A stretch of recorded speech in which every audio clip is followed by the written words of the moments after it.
Hello students, 10th class, welcome back to my channel excel in English. और आज बच्चों हम करेंगे 10th क्लास का प्री बोर्ड असेसमेंट जनवरी 2024।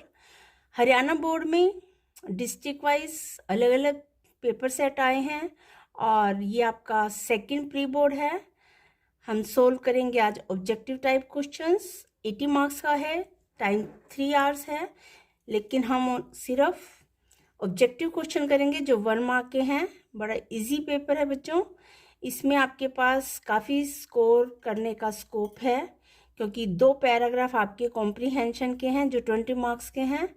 Late us start. First paragraph, read the passage and answer the following questions.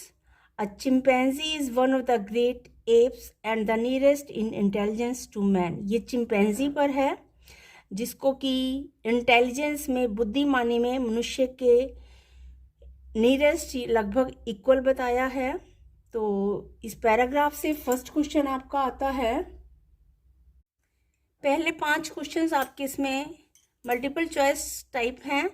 First है, chimpanzees are as dash as man, inimical, weird, intelligent, skilled. तो chimpanzee को मनुष्य की तरह बुद्धिमान बताया है पैसेज में, तो intelligent C is the right option. Second, chimpanzees have dash tails, इनकी टेल कैसी होती है? ऑप्शंस है लॉन्ग, नो, शॉर्ट, ट्विस्टेड। तो आंसर है नो, इनकी कोई टेल नहीं होती, कोई पूंछ नहीं होती चिंपैंजी की। Next question, the word rest means, word rest का क्या अर्थ है इस पैसेज में? To respect, to take away violently, to greet each other, to obey। Right answer है टू टेक अवे violently, किस चीज को जबरदस्ती छीन लेना। Next, chimpanzees sorry use as their tools, क्या यूज करते हैं वो टूल्स की तरह? Tricks, stones, sticks, all of this. Right option all of this, इन सबको ही वो अपना टूल बना के यूज करते हैं। Next, chimpanzees are best dash, tool user हैं वो, टूल मेकर हैं, both, none. And the right answer is C, both. वो टूल्स को यूज भी करते हैं और खुद से बनाते भी हैं स्टिक्स को। नेक्स्ट आपका 6th question, how do the chimpanzees walk. ये आपको पैराग्राफ से चार्ट के आंसर लिखना है। तो इसका आंसर है कि चिंपैंजीज कैसे चलते हैं। आंसर है their arms are longer than their legs, इनकी बाजू इनकी टांगों से लंबी होती हैं। And they normally rim on all fours, और मोस्टली वो चारों पर चलते हैं, हाथ पैर दोनों का यूज करते हैं। They can also walk upright with toes turned outwards, और वो सीधा खड़े होकर भी चल सकते हैं अपने पैर के पंजों को बाहर की तरफ मोड़कर। Next question, how do the chimpanzees greet each other. Chimpanzees एक दूसरे को कैसे ग्रीट करते हैं, कैसे मिलते हैं? और राइट आंसर है they greet each other in a very human way, वो एक दूसरे को इंसानों की तरह मिलते हैं। बाय टचिंग ईच अदर और इवन क्लैस्पिंग हैंड्स, एक दूसरे को छूकर या एक दूसरे से हाथ मिलाकर। Next question, what do the chimpanzees do with sticks. Sticks के साथ चिंपैंजीज क्या करते हैं? And the answer, sticks 2 to 3 feet long are pick, ये 2 से 3 फीट लंबी स्टिक उठाते हैं ऑफ द ग्राउंड, जमीन से, या ब्रोकन फ्रॉम द ब्रांचेस, या उनको टहनियों से तोड़ लेते हैं। एंड पुश्ड इनटू नेस्ट, फिर अपने घोंसलों में डालते हैं। देन विड्रॉन, फिर खींच लेते हैं। And the honey are insects licked off, और जो शहद है या जो कीड़े वगैरह हैं वो उनको ये चाट लेते हैं। Next question, how do the baby chimpanzees learn. Chimpanzees के बच्चे कैसे सीखते हैं? And the answer is baby chimpanzees learn all this by observing the older chimpanzees making and using them. Baby chimpanzee जो हैं अपनी बड़ों को, अपने से बड़े चिंपैंजी को देखकर ये सब सीखते हैं कि कैसे किसी टूल को बनाना है और कैसे यूज करना है। Next question, how the mothers care for baby chimpanzees. जो मदर चिंपैंजी होती है वो अपने बच्चों का कैसे ध्यान रखती है? And the answer is mothers go through the fur of their babies for any foreign particles, dirt and ticks. कि माँ जो है अपने बच्चे की फर को अच्छे से चेक करती है कि उसमें कोई फॉरेन बॉडी, धूल मिट्टी या कीटाणु ना हो। इस तरह से वो अपने बच्चों की देखभाल करती है। सेकेंड स्टेंजा है आपका पावर फूड्स पर। Power foods are food that provide rich levels of nutrients like fibre, potassium and minerals. तो इसका फर्स्ट क्वेश्चन हम करेंगे। क्वेश्चन है व्हाट आर पावर फूड्स, और आंसर है power foods are foods. Power foods वो भोजन होते हैं that provide rich level of nutrient, जिनसे हमें बहुत अधिक मात्रा में न्यूट्रिएंट्स मिलते हैं, जैसे कि fibre, potassium and minerals. Second question, what is the advantage of including onions and garlic in our diet. अगर हम अपने भोजन में अनियन और गार्लिक, प्याज और लहसुन को शामिल करते हैं तो उसका क्या फायदा होता है, और इसका आंसर है सल्फर कंपाउंड्स इन अनियन। प्याज में जो सल्फर कंपाउंड्स होते हैं एंड गार्लिक में भी help in the absorption of iron zinc from chickpeas. वो चिकपीस में जो भी आयरन और जिंक होता है उनको बॉडी को एब्जॉर्ब करने में हेल्प करते हैं। Next question, suggest a quick recipe with chickpea and onion. Chickpea and onion से बनने वाली फटाफट झटपट बनने वाली रेसिपी बताओ। आंसर है a quick way to prepare this power food is to make a chickpea salad, कि हम एक चिकपी का सैलेड बनाएं विद चॉप्ड अनियंस, प्याज काट कर, चाट मसाला डालकर और सिलेंट्रो, धनिया को बोलते हैं धनिया, हरा धनिया डालकर हम ये रेसिपी झटपट बना सकते हैं। Next question, why is yogurt and bananas an enriching power food. Yogurt और बनानास को एक एनरिचिंग पावर फूड क्यों बोला गया है। आंसर है yogurt is packed with proteins. Yogurt में बहुत ज़्यादा प्रोटीन्स होती है that help preserve muscle mass, जिनसे मांसपेशियाँ मजबूत होती हैं। And bananas are packed with carbohydrates, और बनानास में बहुत ज़्यादा कार्बोहाइड्रेट्स होते हैं that help in refilling energy, जिनसे एनर्जी बॉडी को बहुत ज़्यादा मिलती है। एंड प्रिवेंटिंग मसल सोरनेस, और मसल्स में दर्द वगैरह भी होने से रोकते हैं। Next question, why is green T R recommended power food. Green tea को पावर फूड क्यों बोला गया है। Green tea is the best source of catechins that are effective in halting oxidative damage to cells. Green tea सबसे अच्छा source है कैटचिन्स का। कैटचिन्स क्या हेल्प करते हैं हम, जो कि कोशिकाओं को जो डैमेज करने वाली सेल्स होती हैं उनको रोकने में प्रभावशाली रहते हैं। तो ये चीज़ें हमें ग्रीन टी से ये वाली इम्यूनिटी मिलती है। Next question, the key to enjoy power food is. Power food को एंजॉय करने के लिए क्या जरूरी है। Use of season fresh foods, identifying one choice of flavour, proper preparation of power foods, all of this. Right option all of this, ये सब power foods enjoy करने के लिए चाहिए। Next, what is the meaning of incorporating. Incorporating का passage में क्या अर्थ है। To avoid, to include, to deny, none of this. Right answer है टू इंक्लूड, शामिल करना। Next question, iron deficiency can lead to. Iron की कमी से क्या हो सकता है। Fracture, anaemia, injury, typhoid. Right answer है anaemia. While we exercise we dash glucose. जब हम एक्सरसाइज करते हैं तो ग्लूकोज क्या होता है। गेट हमें मिलता है, नीड जरूरत होती है, बर्न जलता है, मेक बनता है, तो बर्न।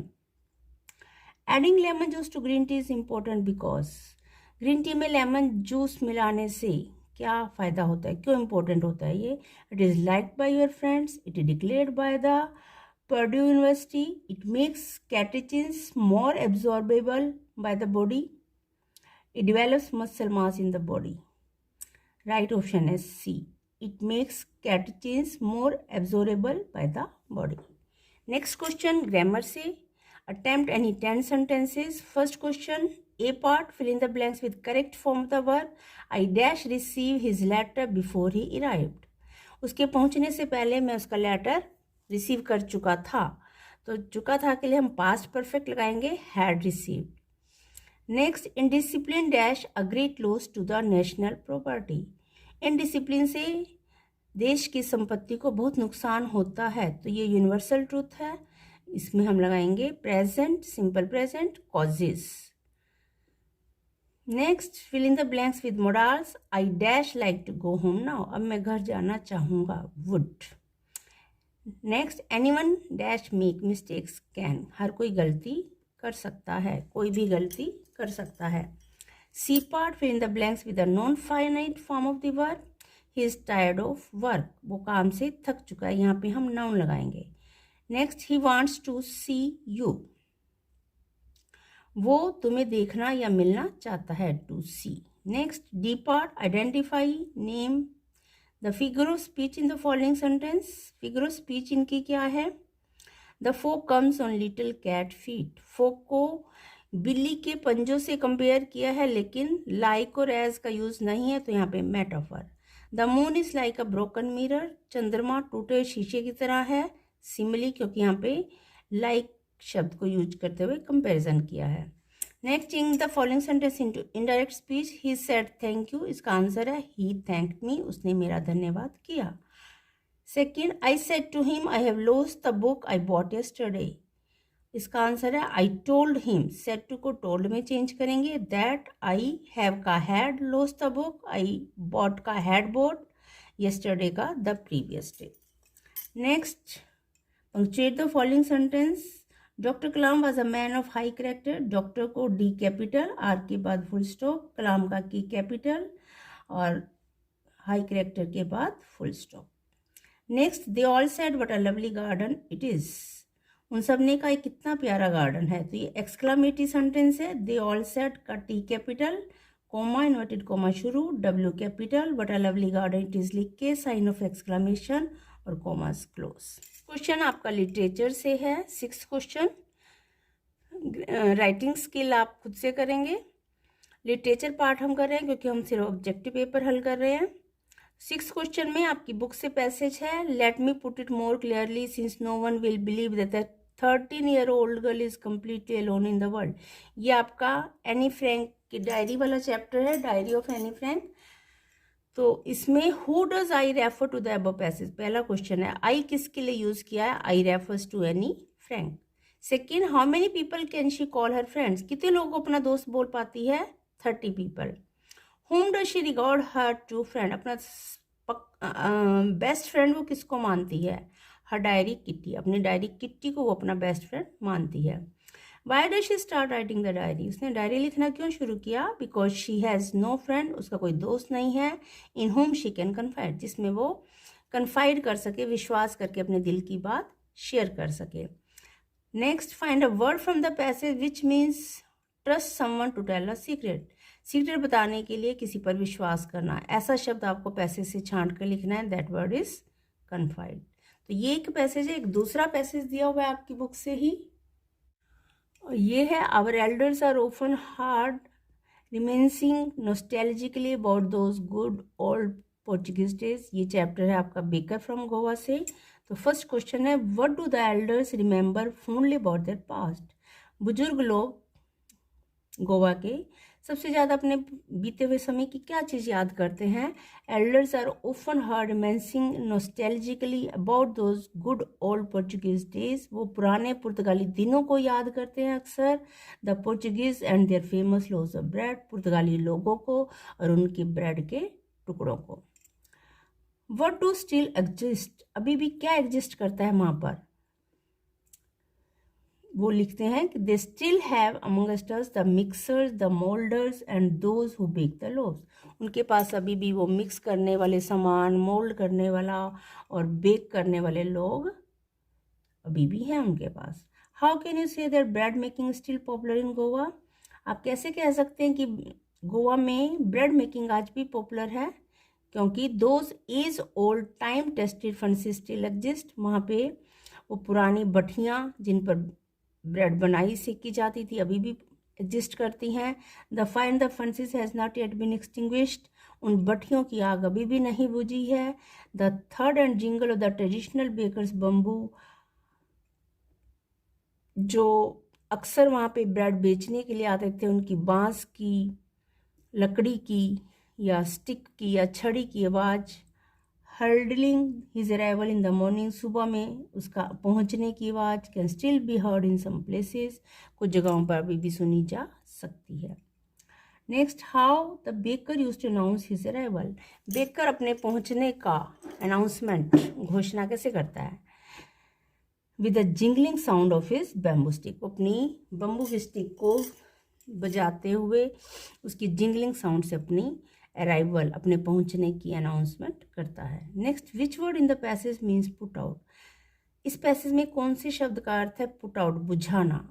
राइट आंसर है एक्सटिंग्विश्ड, बुझाना, आग बुझाने के लिए यहाँ पे ये वर्ड यूज किया गया है। नेक्स्ट क्वेश्चन आपका पोइट्री से है, 9th क्वेश्चन।